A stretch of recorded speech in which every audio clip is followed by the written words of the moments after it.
2 de abril de 1983, Rio de Janeiro, Brasil. No Hospital Municipal Souza Aguiar, no centro da cidade, médicos lutam desesperadamente para salvar uma mulher de 39 anos que chegou em estado crítico. Ela está com febre altíssima, dores abdominais insuportáveis e sinais de infecção generalizada. Seu quadro deteriora rapidamente. As horas passam e, apesar de todos os esforços da equipe médica, a sepse avançada é implacável. Às 21h15, após dias de luta, Clara Francisca Gonçalves Pinheiro, conhecida em todo o Brasil como Clara Nunes, falece. A notícia se espalha como onda de choque pelo país.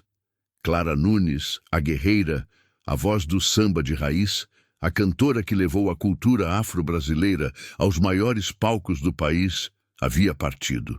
Para milhões de brasileiros que cresceram ouvindo sua voz potente e emocionada, que a viam como embaixadora da cultura negra, que a amavam por sua autenticidade e compromisso social, era perda devastadora. Mas Clara Nunes não era apenas uma cantora. Ela era símbolo de resistência cultural, mulher negra que conquistou espaço em indústria dominada por brancos, artista que nunca escondeu suas raízes religiosas afro-brasileiras numa sociedade que ainda criminalizava terreiros. E sua morte, tão súbita e tão jovem, deixaria o Brasil em luto profundo e levantaria questões importantes sobre cuidados médicos, complicações cirúrgicas e o que acontece quando o corpo não consegue mais lutar. Clara Francisca Gonçalves Pinheiro nasceu em 12 de agosto de 1942, em Cedro, Minas Gerais, pequena cidade do interior. Filha de José do Patrocínio Pinheiro e Amélia Gonçalves, Clara cresceu em família humilde, mas musicalmente rica. Desde criança cantava no coral da Igreja Católica local, demonstrando voz poderosa e afinação perfeita. Aos 12 anos, a família mudou-se para o Rio de Janeiro em busca de melhores oportunidades. Clara levou consigo o sotaque mineiro, a religiosidade profunda e o amor pela música que definiria sua vida. No Rio, Clara trabalhou inicialmente como auxiliar de enfermagem e operária têxtil, enquanto cantava em bares e festas nos finais de semana. Foi descoberta por compositores que frequentavam rodas de samba na zona norte carioca.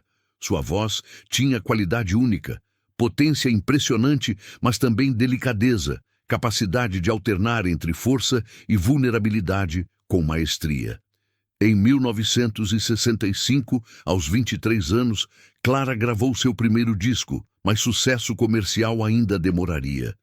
Foi nos anos 70 que Clara encontrou sua identidade artística definitiva. Ela abraçou conscientemente suas raízes afro-brasileiras, especializando-se em sambas que falavam sobre cultura negra, religiosidade afro-brasileira, história dos escravizados, resistência cultural. Suas músicas eram educação popular disfarçada de entretenimento. Conto de Areia, 1974, Ijexá, 1978, Guerreira, 1978, Morena de Angola, 1980, O Mar Serenou, 1975. Cada canção era celebração de brasilidade negra que mainstream tendia a ignorar ou estereotipar. Clara não apenas cantava sobre cultura afro-brasileira, ela a vivia. Era praticante devota de Umbanda, religião afro-brasileira que sincretiza elementos africanos, indígenas e católicos. Ela frequentava terreiros, participava de cerimônias, usava publicamente guias, colares de contas sagrados e falava abertamente sobre sua fé em época quando isso era social e profissionalmente arriscado. A Umbanda e o Candomblé eram, e ainda são, alvo de preconceito imenso no Brasil, associados à magia negra ou primitivismo por setores racistas da sociedade. Clara desafiou esses preconceitos com dignidade e orgulho, tornando-se figura importantíssima de representatividade religiosa afro-brasileira. Sua voz era instrumento de emoção pura. Clara cantava com garganta, coração e alma. Havia urgência em sua interpretação, como se cada canção fosse missão que precisava cumprir. Quando cantava Guerreira, hino de resistência feminina negra, havia força que transcendia performance. Quando cantava Conto de Areia, história de amor impossível contada através de metáforas poéticas, havia vulnerabilidade que tocava profundamente. Clara não era tecnicamente perfeita como algumas cantoras. Sua voz tinha aspereza, urgência crua. Mas essa imperfeição era parte de sua autenticidade. Comercialmente, Clara foi fenômeno. Vendeu milhões de discos, lotou shows por todo o Brasil. Ganhou prêmios, reconhecimento crítico, respeito de compositores e músicos, mas nunca perdeu conexão com comunidades de onde vinha. Ela performava em teatros sofisticados de Copacabana, mas também em quadras de escolas de samba da periferia. Visitava terreiros, apoiava causas sociais. Era artista do povo, para o povo, pelo povo. Sua vida pessoal era relativamente reservada. Clara era casada com Paulo César Pinheiro, compositor e letrista renomado, parceiro artístico importante. Eles não tiveram filhos, mas mantinham um relacionamento aparentemente estável e mutuamente respeitoso. Clara era conhecida entre amigos por generosidade, senso de humor e espiritualidade profunda. Ela acreditava firmemente em proteção espiritual, em forças maiores guiando destinos, em interconexão entre mundo material e espiritual. No início de 1983, Clara estava no auge da carreira. Havia lançado o álbum bem-sucedido recentemente. Tinha a agenda lotada de shows. Estava planejando novos projetos. Aos 40 anos, completaria 41 em agosto, parecia no controle de sua vida e arte, mas seu corpo guardava problema que logo se revelaria fatal. Em março de 1983, Clara começou a sentir desconforto abdominal persistente, dores, inchaço, mal-estar. Consultou médicos que diagnosticaram varizes esofágicas sangrantes, veias dilatadas no esôfago que podem romper e causar hemorragias graves. A condição geralmente está associada à hipertensão portal, aumento de pressão nas veias que drenam o sistema digestivo, frequentemente causado por cirrose hepática ou outras doenças do fígado. Mas Clara não bebia álcool por convicções religiosas e não tinha histórico conhecido de doença hepática. O diagnóstico era preocupante, mas, segundo médicos, tratável. Foi recomendada cirurgia para ligar as varizes e prevenir sangramento futuro potencialmente fatal. Clara, confiando nos médicos, concordou. A cirurgia foi agendada para 18 de março de 1983. No Hospital Souza Aguiar, hospital público no centro do Rio. O procedimento era considerado relativamente rotineiro, embora sempre carregasse riscos inerentes a qualquer cirurgia abdominal maior. A cirurgia foi realizada e inicialmente considerada bem-sucedida. Clara acordou da anestesia, estava consciente e foi transferida para a recuperação. Mas nas horas seguintes, complicações começaram a surgir. Ela desenvolveu febre, queixou-se de dores abdominais intensas. Seu estado geral começou a deteriorar. Médicos suspeitaram de infecção pós-operatória, complicação temida, mas não incomum em cirurgias abdominais. Nos dias seguintes, o quadro de Clara piorou progressivamente. A febre aumentou, as dores intensificaram. Ela começou a apresentar sinais de sepse, infecção generalizada onde bactérias ou suas toxinas circulam pelo sangue, causando inflamação sistêmica. Sepsia é emergência médica grave, que pode rapidamente evoluir para choque séptico e falência de múltiplos órgãos. Antibióticos potentes foram administrados, fluidos intravenosos, monitoramento constante, mas a infecção era agressiva. Clara passou por segunda cirurgia exploratória para tentar identificar e controlar a fonte da infecção. Os cirurgiões encontraram peritonite.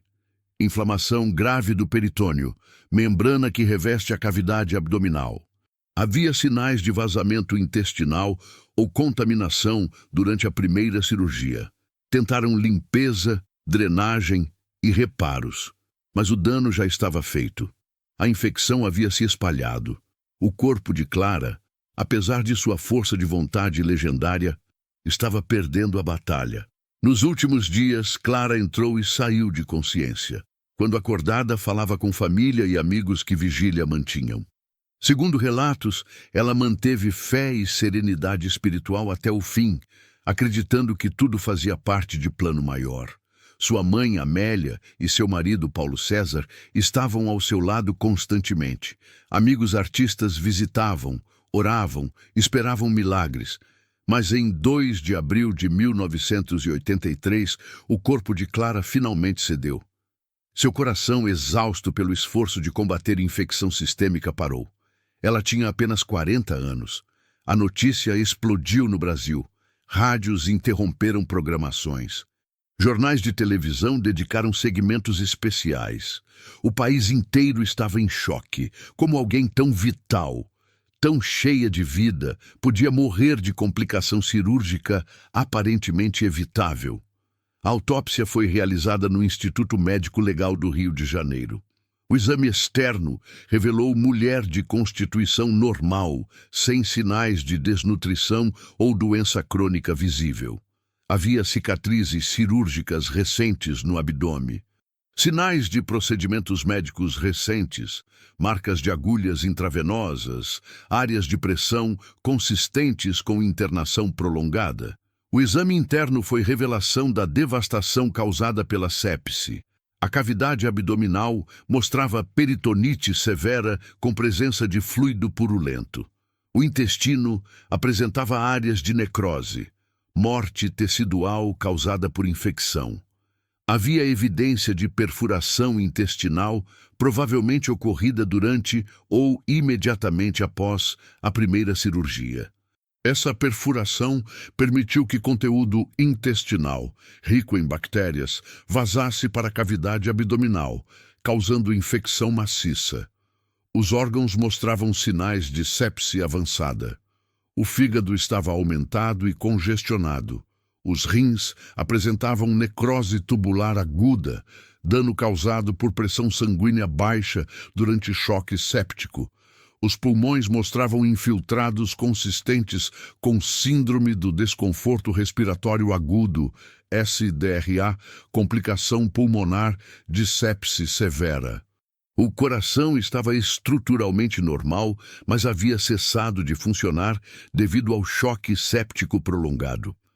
As análises microbiológicas dos tecidos revelaram presença de bactérias entéricas, especialmente Escherichia coli e Enterococcus, normalmente presentes no intestino, mas letais quando escapam para a cavidade abdominal e corrente sanguínea. A infecção havia se tornado resistente aos antibióticos inicialmente administrados, permitindo sua progressão descontrolada. A causa oficial de morte foi registrada como sepse abdominal secundária à peritonite por perfuração intestinal pós-operatória, complicada por choque séptico e falência de múltiplos órgãos.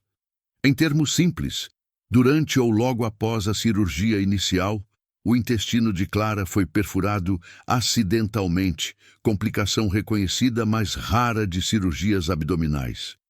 O conteúdo intestinal vazou para a cavidade abdominal, causando infecção severa. Apesar de tratamento agressivo, a infecção se espalhou pela corrente sanguínea, causando sepse generalizada que levou à falência de múltiplos órgãos e morte. A morte de Clara levantou questões dolorosas sobre qualidade de atendimento em hospitais públicos brasileiros.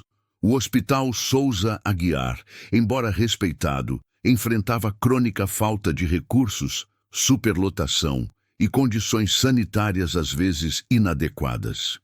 Houve especulação na imprensa sobre se Clara teria sobrevivido se operada em hospital privado melhor equipado. Houve também discussões sobre se a perfuração intestinal foi erro médico ou complicação inevitável. A família de Clara optou por não processar, aceitando a explicação médica de que foi complicação trágica, mas não negligente. O velório de Clara foi realizado no Teatro Municipal do Rio de Janeiro, honra máxima para artistas brasileiros. Dezenas de milhares de pessoas compareceram. Filas se estenderam por quilômetros.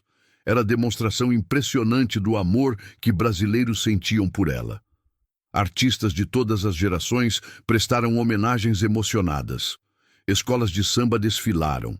Terreiros de umbanda realizaram cerimônias. Seu corpo foi enterrado no cemitério do Caju, no Rio, em cerimônia que misturou elementos católicos e afro-brasileiros, refletindo sua espiritualidade sincrética.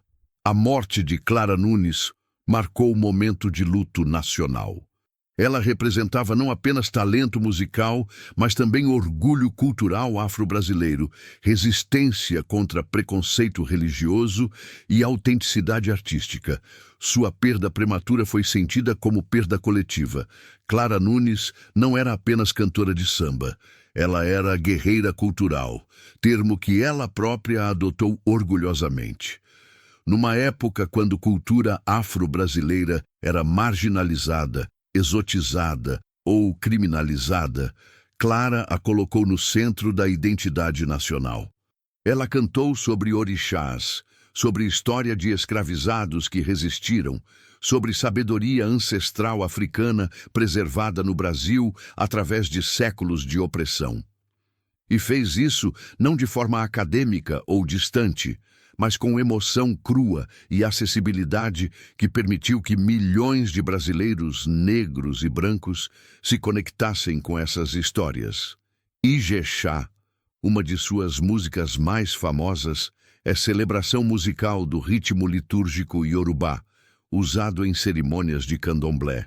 Quando Clara cantou Ijexá em televisão nacional em horário nobre, ela estava levando liturgia afro-brasileira para a sala de estar de milhões de brasileiros, muitos dos quais nunca haviam sido expostos àquela cultura de forma respeitosa. Era ato de educação popular disfarçado de entretenimento. Guerreira, composta por João Bosco e Aldir Blanc, especificamente para Clara, tornou-se hino feminista negro. A letra fala sobre mulher negra que luta, resiste, sobrevive, prospera apesar de todas as adversidades. Quando Clara cantava "Minha mãe lavava roupa lá no alto, pureza ganhou no sobressalto", ela estava contando a história de milhões de mulheres negras brasileiras, incluindo sua própria mãe. Era pessoal e universal simultaneamente. Sua voz tinha qualidade que críticos musicais chamavam de voz rachada, não tecnicamente perfeita, mas carregada de emoção tão intensa que imperfeições técnicas se tornavam irrelevantes. Clara cantava como se estivesse fazendo oferenda espiritual, não performance comercial. Havia urgência, necessidade, verdade absoluta em sua interpretação. Você acreditava em cada palavra que ela cantava porque ela claramente acreditava.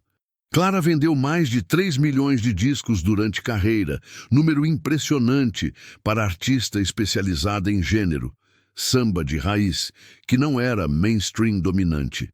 Ela lotava shows, ganhava prêmios, era respeitada tanto por público quanto por críticos. Mas seu impacto transcendeu números comerciais. Ela mudou conversas culturais. Ela fez possível para artistas negros subsequentes expressarem orgulho em suas raízes africanas sem medo ou vergonha. E havia sua religiosidade corajosa. Clara nunca escondeu que era praticante de umbanda, mesmo quando isso custava oportunidades profissionais ou expunha-a a preconceito. Ela usava suas guias, colares sagrados, publicamente. Falava sobre entidades espirituais em entrevistas. Dedicava músicas a orixás. Em país onde terreiros eram frequentemente invadidos pela polícia, onde praticantes enfrentavam discriminação social e profissional, coragem de Clara era revolucionária. Ela humanizou e dignificou religiosidades afro-brasileiras para mainstream brasileiro. Ela também foi pioneira como mulher em indústria musical dominada por homens. Clara negociava seus próprios contratos, tomava decisões artísticas, recusava-se a ser controlada por empresários ou gravadoras. Ela sabia seu valor e exigia respeito. Abriu caminhos para gerações futuras de artistas femininas negras brasileiras. A autópsia revelou que complicação cirúrgica, perfuração intestinal levando à sepse, matou Clara Nunes. E há questões legítimas sobre se melhores recursos hospitalares poderiam ter salvado-a. Sepse é tratável quando diagnosticada cedo e tratada agressivamente com antibióticos corretos, cirurgia quando necessário e cuidados intensivos.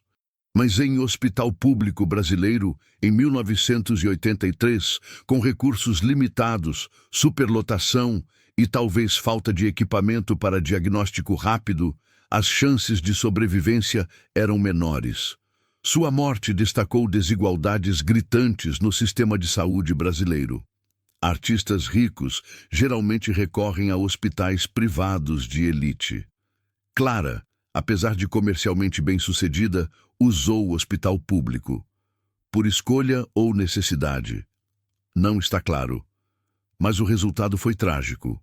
E levantou debates sobre direito universal a cuidados de saúde de qualidade, debates que continuam relevantes décadas depois. Desde sua morte, o legado de Clara só cresceu. Suas músicas continuam sendo tocadas, estudadas, celebradas. Documentários e biografias exploram sua vida e impacto. Sambistas novos a citam como influência fundamental. Seu nome batiza escolas, ruas, espaços culturais. E, mais importante, conversas que ela iniciou sobre valorização de cultura afro-brasileira, sobre orgulho negro, sobre direito de praticar religiões de matriz africana sem perseguição. Essas conversas continuam, impulsionadas em parte pelo exemplo que ela deu. A ciência forense nos disse que sepse pós-operatória matou Clara Nunes.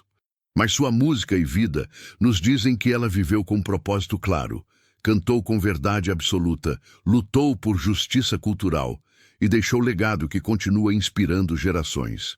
E no final, é isso que importa, é isso que permanece.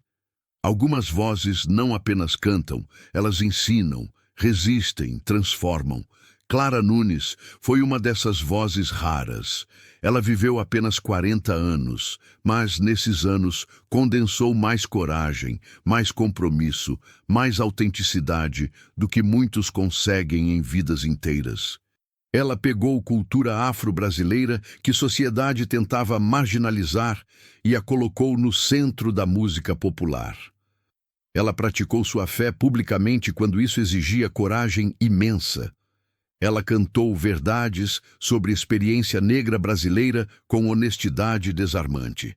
Sua morte foi tragédia médica evitável, sim. Foi perda imensa para a música e cultura brasileiras, sim.